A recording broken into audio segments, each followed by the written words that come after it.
प्रिय भक्तों, आज हम आपको भगवान शिव का रुद्र गायत्री मंत्र सुनाने जा रहे हैं। जिस मंत्र का आपने नित्य नियम रूप से 108 बार जाप कर लिया या सुन लिया तो आपके सभी शत्रुओं का नाश होगा।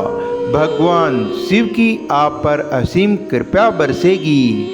और अगर आपके घर में क्लेश होता है या आपके शत्रु आपको परेशान करते हैं या आप बीमारियों से ग्रस्त हैं या किसी भी संकट या किसी भी भय बाधा से परेशान हैं, तो इस शत्रु नाशक गायत्री मंत्र का आप नित्य नियम रूप से जाप करते रहें और सुनते रहें। तो इस मंत्र का जाप करने मात्र से ही आपके शत्रुओं का भी नाश हो जाएगा और आपकी सभी मनोकामनाएं पूर्ण होंगी। भगवान शिव आपको अभय प्रदान कर अपना आशीर्वाद प्रदान करेंगे। तो चलिए भक्तों, भगवान शिव के इस रुद्र गायत्री मंत्र का जाप करें और सुनें। ओम सर्वेश्वराय विद्महे शूलहस्ताय धीमहि तन्नो रुद्रः प्रचोदयात्। ओम सर्वेश्वराय विद्महे शूलहस्ताय धीमहि तन्नो रुद्रः प्रचोदयात्।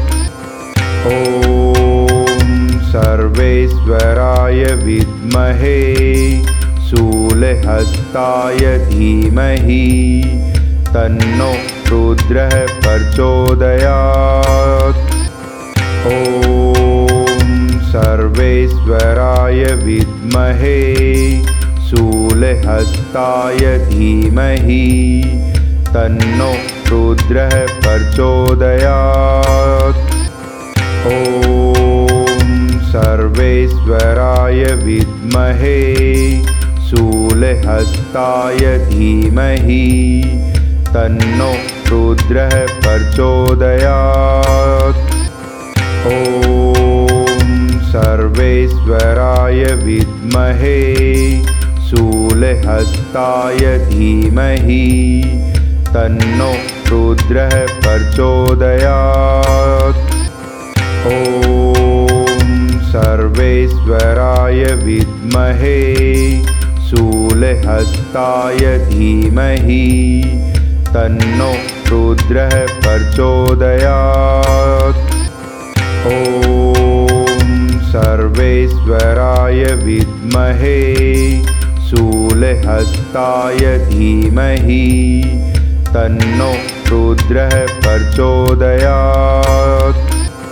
ओम सर्वेश्वराय विद्महे शूलहस्ताय धीमहि तन्नो रुद्रः प्रचोदयात्। ओम सर्वेश्वराय विद्महे शूलहस्ताय धीमहि तन्नो रुद्रः प्रचोदयात्।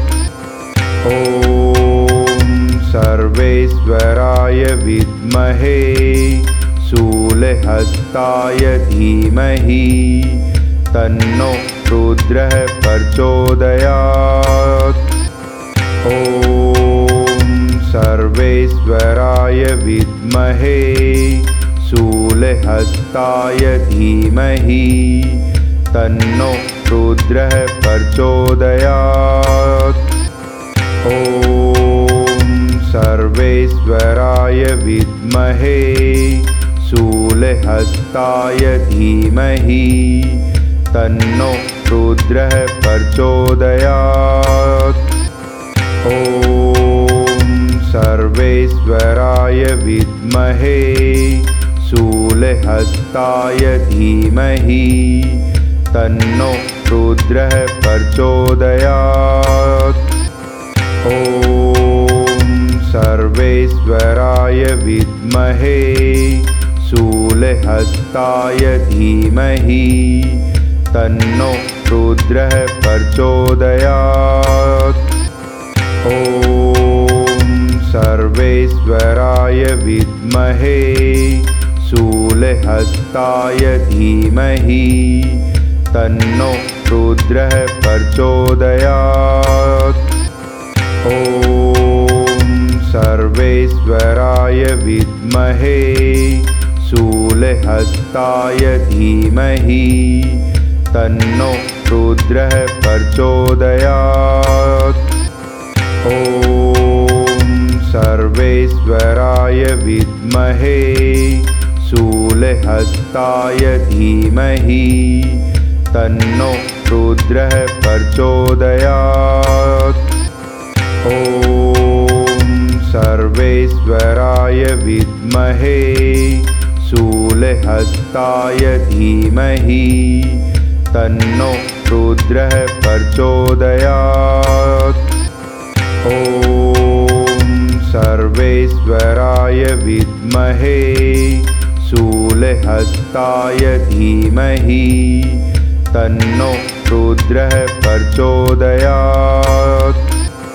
ॐ सर्वेश्वराय विद्महे शूलहस्ताय धीमहि तन्नो रुद्रः प्रचोदयात्। ॐ सर्वेश्वराय विद्महे शूलहस्ताय धीमहि तन्नो रुद्रः प्रचोदयात्। ॐ सर्वेश्वराय विद्महे शूलहस्ताय धीमहि तन्नो रुद्रः प्रचोदयात्। ॐ सर्वेश्वराय विद्महे शूलहस्ताय धीमहि तन्नो रुद्रः प्रचोदयात्। ॐ सर्वेश्वराय विद्महे शूलहस्ताय धीमहि तन्नो रुद्रः प्रचोदयात्। ॐ सर्वेश्वराय विद्महे शूलहस्ताय धीमहि तन्नो रुद्रः प्रचोदयात्। ॐ सर्वेश्वराय विद्महे शूलहस्ताय धीमहि तन्नो रुद्रः प्रचोदयात्। ॐ सर्वेश्वराय विद्महे शूलहस्ताय धीमहि तन्नो रुद्रः प्रचोदयात्। ॐ सर्वेश्वराय विद्महे शूलहस्ताय धीमहि तन्नो रुद्रः प्रचोदयात्। ॐ सर्वेश्वराय विद्महे शूलहस्ताय धीमहि तन्नो रुद्रः प्रचोदयात्। ॐ सर्वेश्वराय विद्महे शूलहस्ताय धीमहि तन्नो रुद्रः प्रचोदयात्। ॐ सर्वेश्वराय विद्महे शूलहस्ताय धीमहि तन्नो रुद्रः प्रचोदयात्। ॐ सर्वेश्वराय विद्महे शूलहस्ताय धीमहि तन्नो रुद्रः प्रचोदयात्। ॐ सर्वेश्वराय विद्महे शूलहस्ताय धीमहि तन्नो रुद्रः प्रचोदयात्। ॐ सर्वेश्वराय विद्महे शूलहस्ताय धीमहि तन्नो रुद्रः प्रचोदयात्। ॐ सर्वेश्वराय विद्महे शूलहस्ताय धीमहि तन्नो रुद्रः प्रचोदयात्। ॐ सर्वेश्वराय विद्महे शूलहस्ताय धीमहि तन्नो रुद्रः प्रचोदयात्। ॐ सर्वेश्वराय विद्महे शूलहस्ताय धीमहि तन्नो रुद्रः प्रचोदयात्। ॐ सर्वेश्वराय विद्महे शूलहस्ताय धीमहि तन्नो रुद्रः प्रचोदयात्। ॐ सर्वेश्वराय विद्महे शूलहस्ताय धीमहि तन्नो रुद्रः प्रचोदयात्। ॐ सर्वेश्वराय विद्महे शूलहस्ताय धीमहि तन्नो रुद्रः प्रचोदयात्। ॐ सर्वेश्वराय विद्महे शूलहस्ताय धीमहि तन्नो रुद्रः प्रचोदयात्। ॐ सर्वेश्वराय विद्महे शूलहस्ताय धीमहि तन्नो रुद्रः प्रचोदयात्। ॐ सर्वेश्वराय विद्महे शूलहस्ताय धीमहि तन्नो रुद्रः प्रचोदयात्। ॐ सर्वेश्वराय विद्महे शूलहस्ताय धीमहि तन्नो रुद्रः प्रचोदयात्। ॐ सर्वेश्वराय विद्महे शूलहस्ताय धीमहि तन्नो रुद्रः प्रचोदयात्। ॐ सर्वेश्वराय विद्महे शूलहस्ताय धीमहि तन्नो रुद्रः प्रचोदयात्। ॐ सर्वेश्वराय विद्महे शूलहस्ताय धीमहि तन्नो रुद्रः प्रचोदयात्। ॐ सर्वेश्वराय विद्महे शूलहस्ताय धीमहि तन्नो रुद्रः प्रचोदयात्। ॐ सर्वेश्वराय विद्महे शूलहस्ताय धीमहि तन्नो रुद्रः प्रचोदयात्। ॐ सर्वेश्वराय विद्महे शूलहस्ताय धीमहि तन्नो रुद्रः प्रचोदयात्। ॐ सर्वेश्वराय विद्महे शूलहस्ताय धीमहि तन्नो रुद्रः प्रचोदयात्। ॐ सर्वेश्वराय विद्महे शूलहस्ताय धीमहि तन्नो रुद्रः प्रचोदयात्। ॐ सर्वेश्वराय विद्महे शूलहस्ताय धीमहि तन्नो रुद्रः प्रचोदयात्।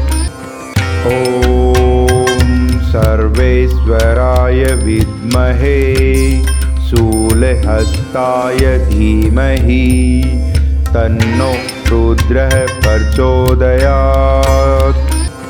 ॐ सर्वेश्वराय विद्महे शूलहस्ताय धीमहि तन्नो रुद्रः प्रचोदयात्।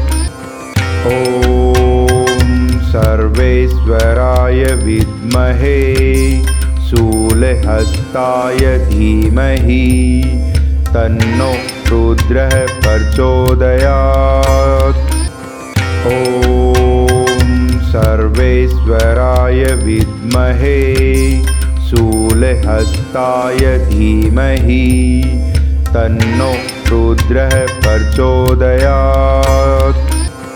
ॐ सर्वेश्वराय विद्महे शूलहस्ताय धीमहि तन्नो रुद्रः प्रचोदयात्। ॐ सर्वेश्वराय विद्महे शूलहस्ताय धीमहि तन्नो रुद्रः प्रचोदयात्। ॐ सर्वेश्वराय विद्महे शूलहस्ताय धीमहि तन्नो रुद्रः प्रचोदयात्।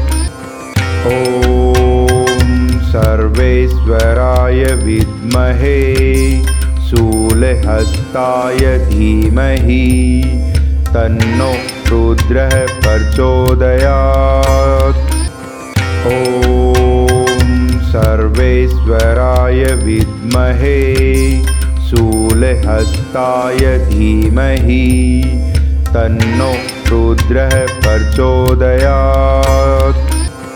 ॐ सर्वेश्वराय विद्महे शूलहस्ताय धीमहि तन्नो रुद्रः प्रचोदयात्। ॐ सर्वेश्वराय विद्महे शूलहस्ताय धीमहि तन्नो रुद्रः प्रचोदयात्। ॐ सर्वेश्वराय विद्महे शूलहस्ताय धीमहि तन्नो रुद्रः प्रचोदयात्। ॐ सर्वेश्वराय विद्महे शूलहस्ताय धीमहि तन्नो रुद्रः प्रचोदयात्। ॐ सर्वेश्वराय विद्महे शूलहस्ताय धीमहि तन्नो रुद्रः प्रचोदयात्।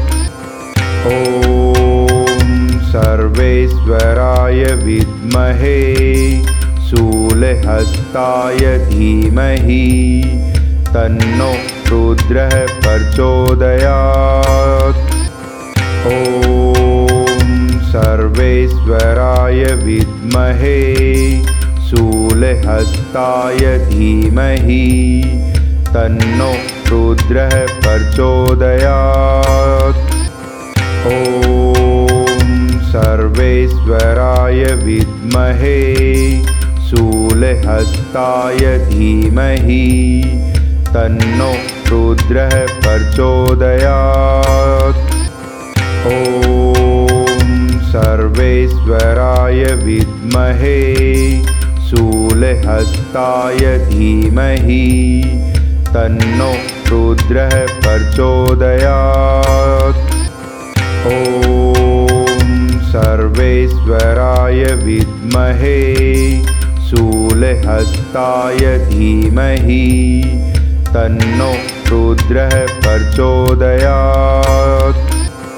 ॐ सर्वेश्वराय विद्महे शूलहस्ताय धीमहि तन्नो रुद्रः प्रचोदयात्।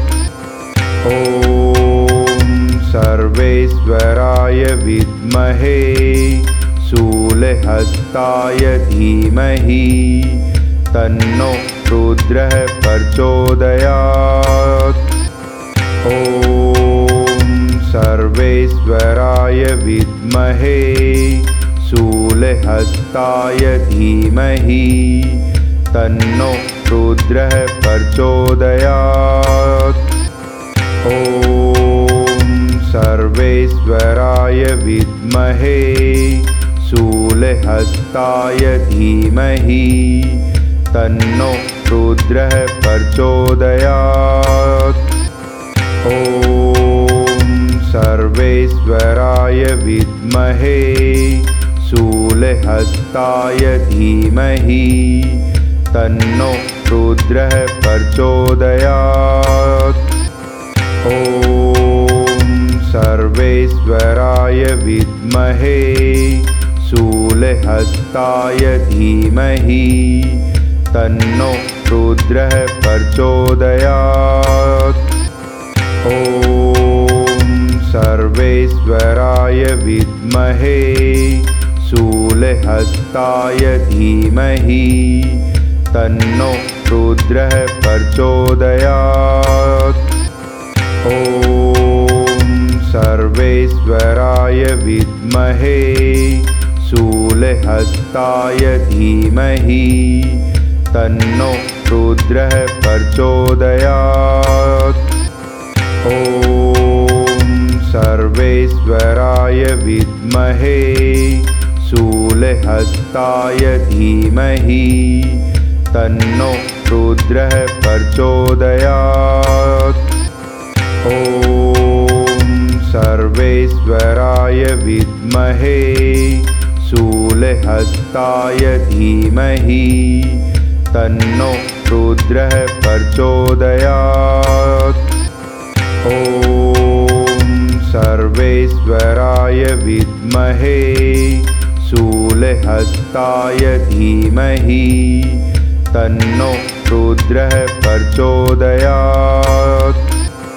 ॐ सर्वेश्वराय विद्महे शूलहस्ताय धीमहि तन्नो रुद्रः प्रचोदयात्।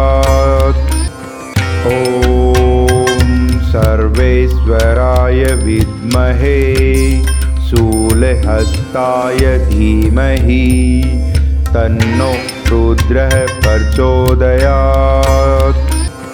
ॐ सर्वेश्वराय विद्महे शूलहस्ताय धीमहि तन्नो रुद्रः प्रचोदयात्। ॐ सर्वेश्वराय विद्महे शूलहस्ताय धीमहि तन्नो रुद्रः प्रचोदयात्।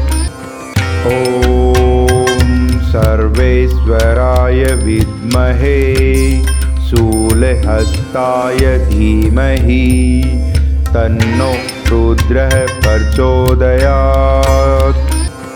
ॐ सर्वेश्वराय विद्महे शूलहस्ताय धीमहि तन्नो रुद्रः प्रचोदयात्।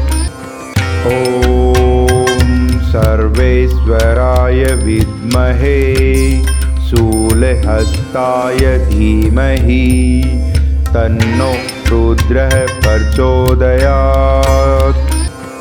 ॐ सर्वेश्वराय विद्महे शूलहस्ताय धीमहि तन्नो रुद्रः प्रचोदयात्। ॐ सर्वेश्वराय विद्महे शूलहस्ताय धीमहि तन्नो रुद्रः प्रचोदयात्। ॐ सर्वेश्वराय विद्महे शूलहस्ताय धीमहि तन्नो रुद्रः प्रचोदयात्। ॐ सर्वेश्वराय विद्महे शूलहस्ताय धीमहि तन्नो रुद्रः प्रचोदयात्। ॐ सर्वेश्वराय विद्महे शूलहस्ताय धीमहि तन्नो रुद्रः प्रचोदयात्। ॐ सर्वेश्वराय विद्महे शूलहस्ताय धीमहि तन्नो रुद्रः प्रचोदयात्। ॐ सर्वेश्वराय विद्महे शूलहस्ताय धीमहि तन्नो रुद्रः प्रचोदयात्। ॐ सर्वेश्वराय विद्महे शूलहस्ताय धीमहि तन्नो रुद्रः प्रचोदयात्।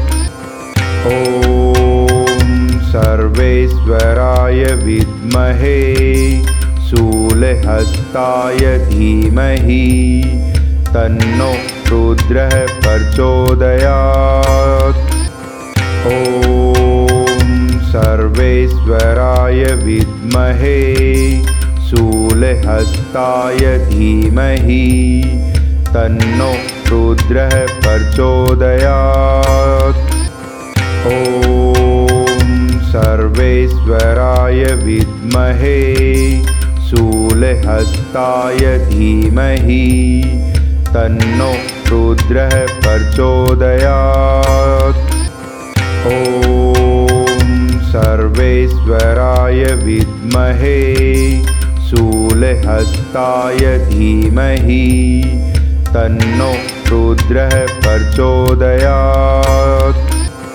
ॐ सर्वेश्वराय विद्महे शूलहस्ताय धीमहि तन्नो रुद्रः प्रचोदयात्।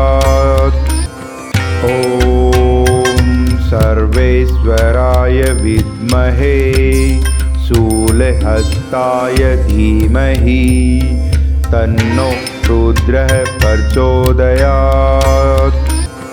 ॐ सर्वेश्वराय विद्महे शूलहस्ताय धीमहि तन्नो रुद्रः प्रचोदयात्। ॐ सर्वेश्वराय विद्महे शूलहस्ताय धीमहि तन्नो रुद्रः प्रचोदयात्। ॐ सर्वेश्वराय विद्महे शूलहस्ताय धीमहि तन्नो रुद्रः प्रचोदयात्। ॐ सर्वेश्वराय विद्महे शूलहस्ताय धीमहि तन्नो रुद्रः प्रचोदयात्। ॐ सर्वेश्वराय विद्महे शूलहस्ताय धीमहि तन्नो रुद्रः प्रचोदयात्। ॐ सर्वेश्वराय विद्महे शूलहस्ताय धीमहि तन्नो रुद्रः प्रचोदयात्। ॐ सर्वेश्वराय विद्महे शूलहस्ताय धीमहि तन्नो रुद्रः प्रचोदयात्। ॐ सर्वेश्वराय विद्महे शूलहस्ताय धीमहि तन्नो रुद्रः प्रचोदयात्। ॐ सर्वेश्वराय विद्महे शूलहस्ताय धीमहि तन्नो रुद्रः प्रचोदयात्। ॐ सर्वेश्वराय विद्महे शूलहस्ताय धीमहि तन्नो रुद्रः प्रचोदयात्। ॐ सर्वेश्वराय विद्महे शूलहस्ताय धीमहि तन्नो रुद्रः प्रचोदयात्। ॐ सर्वेश्वराय विद्महे शूलहस्ताय धीमहि तन्नो रुद्रः प्रचोदयात्। ॐ सर्वेश्वराय विद्महे शूलहस्ताय धीमहि तन्नो रुद्रः प्रचोदयात्। ॐ सर्वेश्वराय विद्महे शूलहस्ताय धीमहि तन्नो रुद्रः प्रचोदयात्। ॐ सर्वेश्वराय विद्महे शूलहस्ताय धीमहि तन्नो रुद्रः प्रचोदयात्। ॐ सर्वेश्वराय विद्महे शूलहस्ताय धीमहि तन्नो रुद्रः प्रचोदयात्। ॐ सर्वेश्वराय विद्महे शूलहस्ताय धीमहि तन्नो रुद्रः प्रचोदयात्। ॐ सर्वेश्वराय विद्महे शूलहस्ताय धीमहि तन्नो रुद्रः प्रचोदयात्। ॐ सर्वेश्वराय विद्महे शूलहस्ताय धीमहि तन्नो रुद्रः प्रचोदयात्। ॐ सर्वेश्वराय विद्महे शूलहस्ताय धीमहि तन्नो रुद्रः प्रचोदयात्। ॐ सर्वेश्वराय विद्महे शूलहस्ताय धीमहि तन्नो रुद्रः प्रचोदयात्। ॐ सर्वेश्वराय विद्महे शूलहस्ताय धीमहि तन्नो रुद्रः प्रचोदयात्। ॐ सर्वेश्वराय विद्महे शूलहस्ताय धीमहि तन्नो रुद्रः प्रचोदयात्। ॐ सर्वेश्वराय विद्महे शूलहस्ताय धीमहि तन्नो रुद्रः प्रचोदयात्।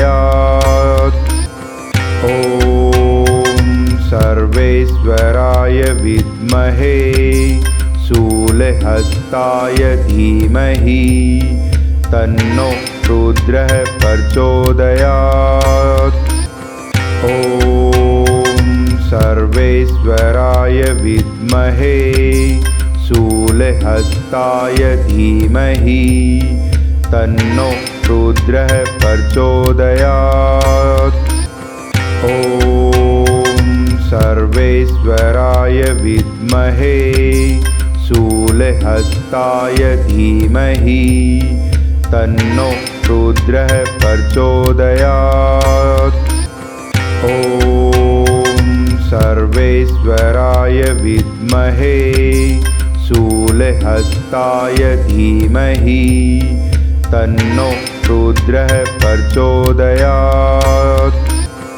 ॐ सर्वेश्वराय विद्महे शूलहस्ताय धीमहि तन्नो रुद्रः प्रचोदयात्।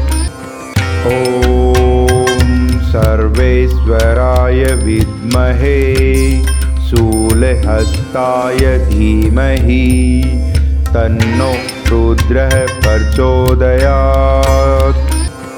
ॐ सर्वेश्वराय विद्महे शूलहस्ताय धीमहि तन्नो रुद्रः प्रचोदयात्।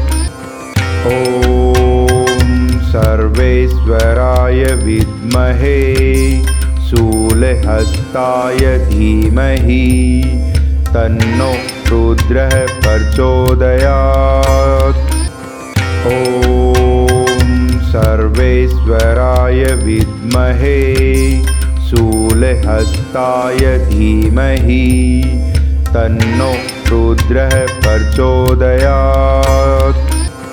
ॐ सर्वेश्वराय विद्महे शूलहस्ताय धीमहि तन्नो रुद्रः प्रचोदयात्। ॐ सर्वेश्वराय विद्महे शूलहस्ताय धीमहि तन्नो रुद्रः प्रचोदयात्। ॐ सर्वेश्वराय विद्महे शूलहस्ताय धीमहि तन्नो रुद्रः प्रचोदयात्। ॐ सर्वेश्वराय विद्महे शूलहस्ताय धीमहि तन्नो रुद्रः प्रचोदयात्। ॐ सर्वेश्वराय विद्महे शूलहस्ताय धीमहि तन्नो रुद्रः प्रचोदयात्। ॐ सर्वेश्वराय विद्महे शूलहस्ताय धीमहि तन्नो रुद्रः प्रचोदयात्। ॐ सर्वेश्वराय विद्महे शूलहस्ताय धीमहि तन्नो रुद्रः प्रचोदयात्। ॐ सर्वेश्वराय विद्महे शूलहस्ताय धीमहि तन्नो रुद्रः प्रचोदयात्।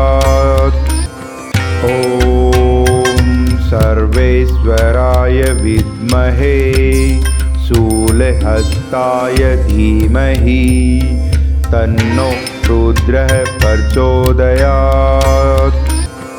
ॐ सर्वेश्वराय विद्महे शूलहस्ताय धीमहि तन्नो रुद्रः प्रचोदयात्। ॐ सर्वेश्वराय विद्महे शूलहस्ताय धीमहि तन्नो रुद्रः प्रचोदयात्। ॐ सर्वेश्वराय विद्महे शूलहस्ताय धीमहि तन्नो रुद्रः प्रचोदयात्। ॐ सर्वेश्वराय विद्महे शूलहस्ताय धीमहि तन्नो रुद्रः प्रचोदयात्। ॐ सर्वेश्वराय विद्महे शूलहस्ताय धीमहि तन्नो रुद्रः प्रचोदयात्। ॐ सर्वेश्वराय विद्महे शूलहस्ताय धीमहि तन्नो रुद्रः प्रचोदयात्। ॐ सर्वेश्वराय विद्महे शूलहस्ताय धीमहि तन्नो रुद्रः प्रचोदयात्। ॐ सर्वेश्वराय विद्महे शूलहस्ताय धीमहि तन्नो रुद्रः प्रचोदयात्। ॐ सर्वेश्वराय विद्महे शूलहस्ताय धीमहि तन्नो रुद्रः प्रचोदयात्। ॐ सर्वेश्वराय विद्महे शूलहस्ताय धीमहि तन्नो रुद्रः प्रचोदयात्। ॐ सर्वेश्वराय विद्महे शूलहस्ताय धीमहि तन्नो रुद्रः प्रचोदयात्। ॐ सर्वेश्वराय विद्महे शूलहस्ताय धीमहि तन्नो रुद्रः प्रचोदयात्। ॐ सर्वेश्वराय विद्महे शूलहस्ताय धीमहि तन्नो रुद्रः प्रचोदयात्। ॐ सर्वेश्वराय विद्महे शूलहस्ताय धीमहि तन्नो रुद्रः प्रचोदयात्। ॐ सर्वेश्वराय विद्महे शूलहस्ताय धीमहि तन्नो रुद्रः प्रचोदयात्। ॐ सर्वेश्वराय विद्महे शूलहस्ताय धीमहि तन्नो रुद्रः प्रचोदयात्। ॐ सर्वेश्वराय विद्महे शूलहस्ताय धीमहि तन्नो रुद्रः प्रचोदयात्। ॐ सर्वेश्वराय विद्महे शूलहस्ताय धीमहि तन्नो रुद्रः प्रचोदयात्। ॐ सर्वेश्वराय विद्महे शूलहस्ताय धीमहि तन्नो रुद्रः प्रचोदयात्। ॐ सर्वेश्वराय विद्महे शूलहस्ताय धीमहि तन्नो रुद्रः प्रचोदयात्। ॐ सर्वेश्वराय विद्महे शूलहस्ताय धीमहि तन्नो रुद्रः प्रचोदयात्। ॐ सर्वेश्वराय विद्महे शूलहस्ताय धीमहि तन्नो रुद्रः प्रचोदयात्। ॐ सर्वेश्वराय विद्महे शूलहस्ताय धीमहि तन्नो रुद्रः प्रचोदयात्। ॐ सर्वेश्वराय विद्महे शूलहस्ताय धीमहि तन्नो रुद्रः प्रचोदयात्। ॐ सर्वेश्वराय विद्महे शूलहस्ताय धीमहि तन्नो रुद्रः प्रचोदयात्। ॐ सर्वेश्वराय विद्महे शूलहस्ताय धीमहि तन्नो रुद्रः प्रचोदयात्। ॐ सर्वेश्वराय विद्महे शूलहस्ताय धीमहि तन्नो रुद्रः प्रचोदयात्। ॐ सर्वेश्वराय विद्महे शूलहस्ताय धीमहि तन्नो रुद्रः प्रचोदयात्। ॐ सर्वेश्वराय विद्महे शूलहस्ताय धीमहि तन्नो रुद्रः प्रचोदयात्। ॐ सर्वेश्वराय विद्महे शूलहस्ताय धीमहि तन्नो रुद्रः प्रचोदयात्। ॐ सर्वेश्वराय विद्महे शूलहस्ताय धीमहि तन्नो रुद्रः प्रचोदयात्। ॐ सर्वेश्वराय विद्महे शूलहस्ताय धीमहि तन्नो रुद्रः प्रचोदयात्। ॐ सर्वेश्वराय विद्महे शूलहस्ताय धीमहि तन्नो रुद्रः प्रचोदयात्। ॐ सर्वेश्वराय विद्महे शूलहस्ताय धीमहि तन्नो रुद्रः प्रचोदयात्।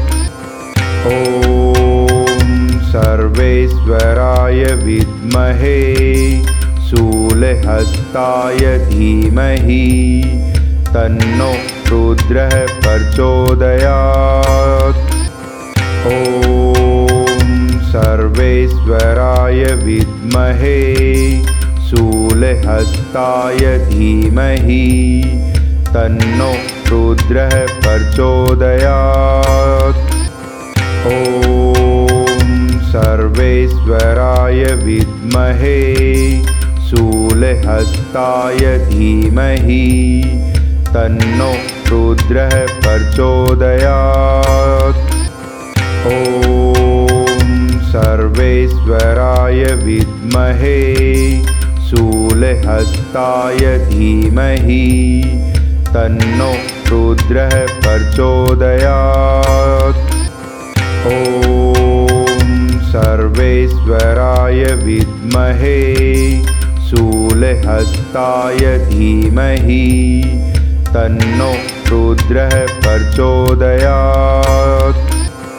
ॐ सर्वेश्वराय विद्महे शूलहस्ताय धीमहि तन्नो रुद्रः प्रचोदयात्। ॐ सर्वेश्वराय विद्महे शूलहस्ताय धीमहि तन्नो रुद्रः प्रचोदयात्। ॐ सर्वेश्वराय विद्महे शूलहस्ताय धीमहि तन्नो रुद्रः प्रचोदयात्। ॐ सर्वेश्वराय विद्महे शूलहस्ताय धीमहि तन्नो रुद्रः प्रचोदयात्। ॐ सर्वेश्वराय विद्महे शूलहस्ताय धीमहि तन्नो रुद्रः प्रचोदयात्। ॐ सर्वेश्वराय विद्महे शूलहस्ताय धीमहि तन्नो रुद्रः प्रचोदयात्। ॐ सर्वेश्वराय विद्महे शूलहस्ताय धीमहि तन्नो रुद्रः प्रचोदयात्। ॐ सर्वेश्वराय विद्महे शूलहस्ताय धीमहि तन्नो रुद्रः प्रचोदयात्। ॐ सर्वेश्वराय विद्महे शूलहस्ताय धीमहि तन्नो रुद्रः प्रचोदयात्।